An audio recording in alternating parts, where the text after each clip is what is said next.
Whew. 4 miles in. It's hot as hell outside. I'm not looking forward to that little incline. I know this video probably ain't doing it no justice, but damn. Whew. Here we go though.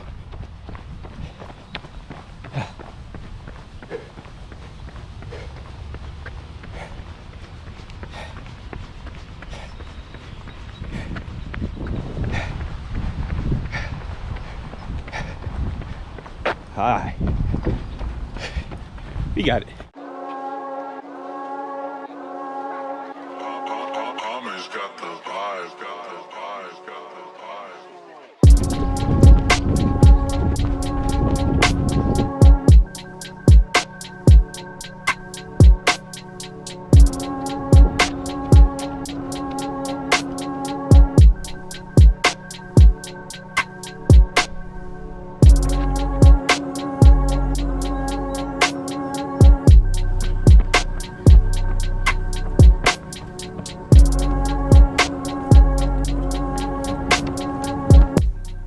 What down, folk?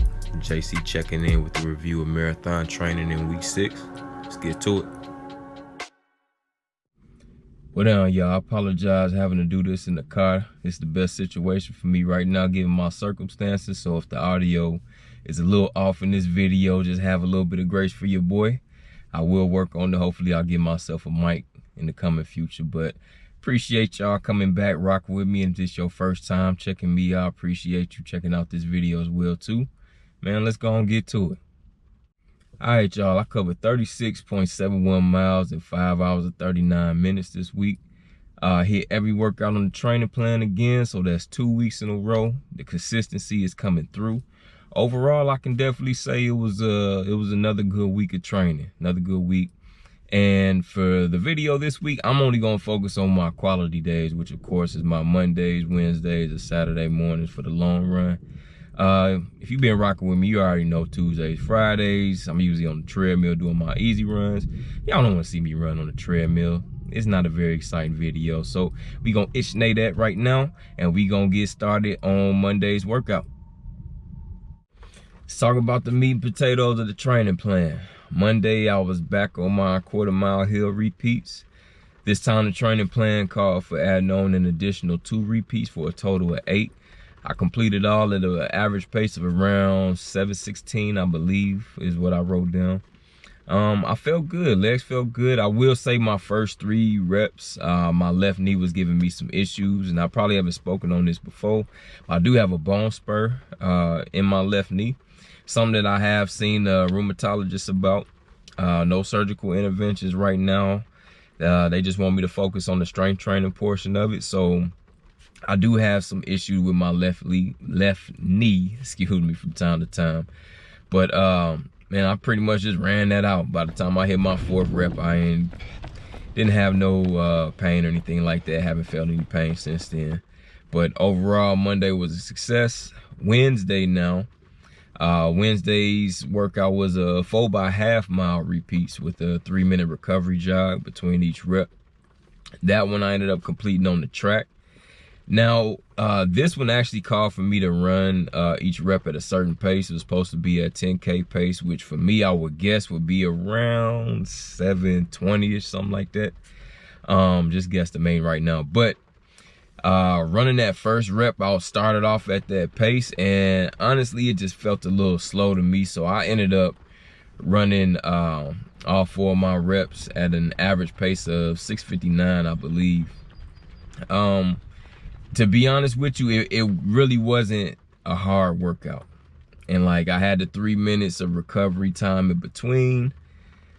It was, I just felt justified, I guess, in going a little bit faster than what I was supposed to. So if I made a boo-boo in going faster, I apologize for it. But that 7:20 just felt slow given the amount of time that I have for a recovery jog as well too.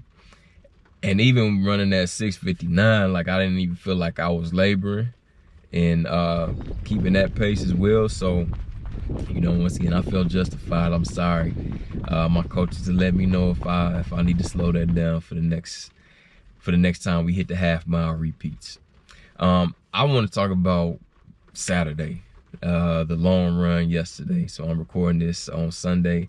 I want to talk about Sunday's long run and what I learned from that, because it was a good learning perspective given the news that everyone received about Chicago being canceled, of course.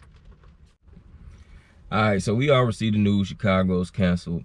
Ultimately, it's not gonna stop my training. If you know me, I'm not shy of working hard. So I'm gonna continue going with this training plan as is. Might as well, I done put 6 weeks worth of effort into it. I might as well see this thing to the end, right? So I will say that knowing that there's not a marathon, an official marathon at the end of the training plan, it got my focus off for this long run this week. And I say that meaning everything was going smooth. I woke up early like I normally wake up, like 6 a.m. But I was just very lackadaisical as far as my preparation for getting ready. So by the time I got up to Wicker Park, it was already 7 a.m. And going through my warm-up, I ended up catching up with a buddy of mine, and we chopped it up for a little minute. It was 7:30 by the time I ended up starting my workout. And to put things into perspective, like Mondays and Wednesdays, by 7:30, I done already ran, took my shower, then ate my oatmeal for breakfast. Like, I'm done with all forms of workouts. So for me to start at 7:30 on Saturday, yeah, it was a late start for me. On top of that, 75 degrees at the start. So you know it's only gonna get hotter. And I ran at Wicker Park yesterday. So last week's long run, the 12 mile that I ran at the Oak Savannah Trail. 80% of that trail, at least the part that I ran, was covered. So I had a lot of shade. It was pretty cool. Turn to Wicker, 20% of that was probably covered, if that. So I was in the sun. It was hot, y'all. I keep saying it. It was hot yesterday. And y'all was probably outside too, so y'all understand it was hot. So I was not very prepared. I was just very lackadaisical on my preparation leading into the long run. Mile 3, first malfunction I found out about, my hydration pack was still froze at the bottom of the hose. I couldn't get no water, man. No water whatsoever. It's hot, y'all. I'm gonna say it again. It was hot. And I couldn't get any water. I didn't get water until mile 8. That's finally when that thawed out and I was actually able to get water to go through the hose. Now, granted, I'm still working on my hydration plan. And I told y'all last week about these boys right here, the Science and Sport Go Gels. So if you remember, one of their big things is it's an isotonic gel. So you necessarily don't need water with these, right? And it's a damn good thing that I had these, because you don't need water.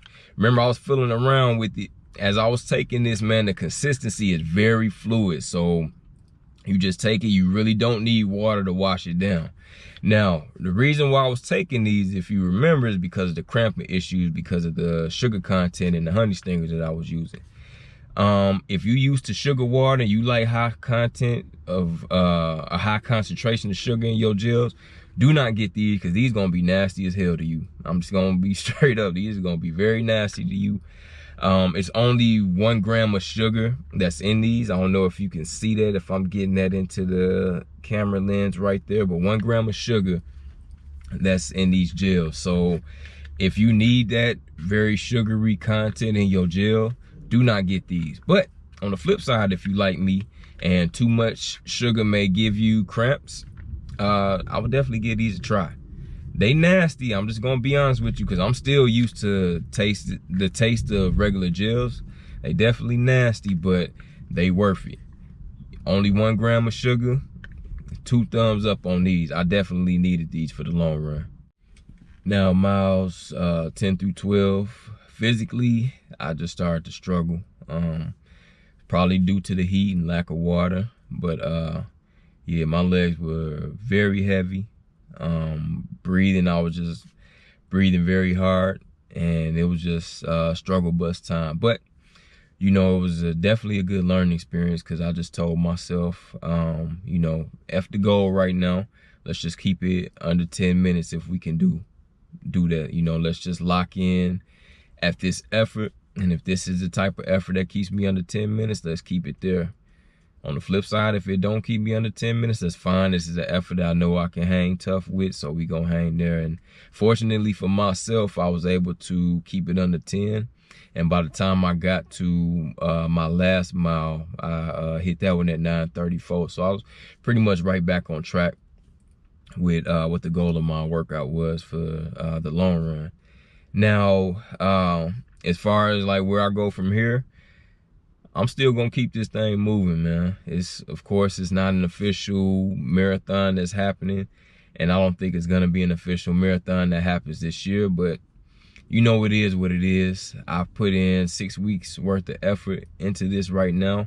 I might as well keep this thing going, and that's exactly what the heck I'm finna do. I'm gonna keep this thing rolling. So I appreciate the support, and appreciate it if you continue supporting me now, because running a 26.2 mile long run, that's gonna be no joke. I've done 2 virtual races already. I've done a 10 miler and I've done a 10K, and neither one of those was very fun for me, because it's just a different atmosphere when you running with people and you got crowd support. When you just doing that on your own and you still want to be somewhat fast, it's just it's very hard to produce in the way that you are normally able to produce for a race. But that being said, I'm still doing this thing. Now, will sub 4 still be the goal?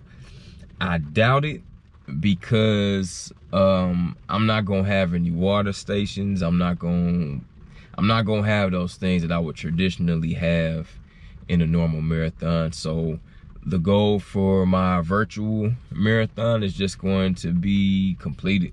You know, that was the A goal anyway, so that's what I'm shooting for right now, is just completion of that goal. Completion of the marathon, excuse me. So that's gonna be it, man. I'm still doing this thing. Like I said, you've been supporting me for this long, and I appreciate it. And I appreciate it if you continue to support me, because I'm gonna need it. Now, due to the fact that everything is still kind of in limbo, I haven't been pushing anything as far as my fundraising. Of course, if you've been following me, you know that I am charity running for Chicago Runs. I'm still waiting on their communication to me, as they are waiting on their communication from Chicago Marathon. So I held off this week as far as fundraising. I'm not really promoting it right now, just because, like I said, I don't know where this goes. Chicago gave us the option to defer our race next year, 2022 or 2023. So I'm still weighing my options right now on exactly what I want to do and how this plays into what I'm going to do moving forward. So for those that supported me this week, I appreciate it. For those that have supported me up to this point, I appreciate y'all so much, and just sharing my videos, giving donations. Thank you so much. But as of right now, I'm just kind of suspending my fundraising until I figure out what the heck is actually going on. But as always, man, y'all been rocking with me. Y'all stuck with me to the end of this video. Much love and appreciation as always. Y'all be great this week. I'm gonna do my part to be great this week. Let's keep this thing rolling, y'all. I'm out. Peace.